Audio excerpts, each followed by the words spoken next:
Welcome back to Unsolved Mysteries.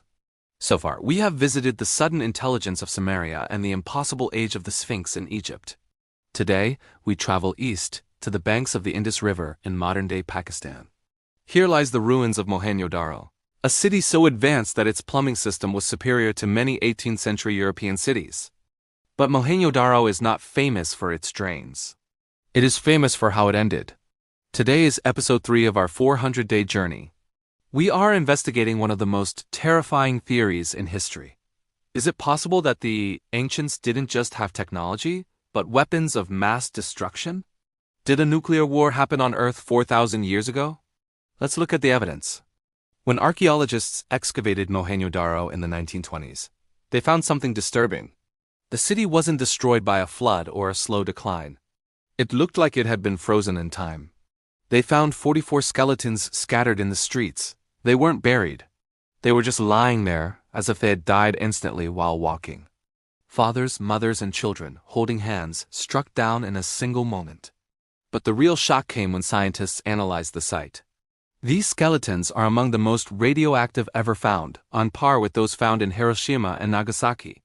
In one specific area of the city, there is a clear epicenter where everything was crystallized. The bricks were melted together, not by fire, but by intense heat reaching over 1,500 degrees Celsius. Volcanoes can create that heat, but there are no volcanoes in Mohenjo-Daro. Ordinary fire cannot melt brick into glass. Only a nuclear blast can do that. Now let's look at the texts. The ancient Sanskrit epic, the Mahabharata, describes a great war. But the descriptions don't sound like swords and arrows. They sound like modern warfare. Listen to this passage describing a weapon called the Brahmastra. It was a single projectile charged with all the power of the universe. An incandescent column of smoke and flame as bright as the 1,000 suns rose in all its splendor.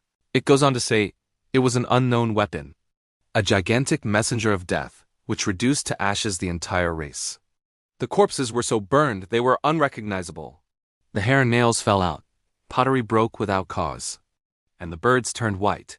Hair falling out, nails falling out, birds turning white? These are the exact symptoms of radiation sickness, something we only learned about in 1945. How could a writer 3,000 years ago describe radiation sickness so perfectly?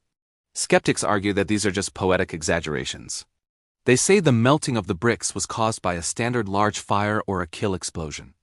They say the skeletons were just people who weren't buried properly. But there is physical evidence elsewhere.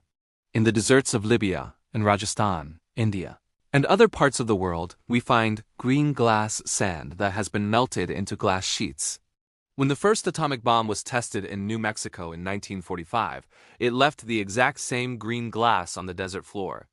So we are left with a choice. Either the ancient writers had the most vivid imagination in human history, describing a weapon they had never seen with scientific accuracy, or they were recording a real event.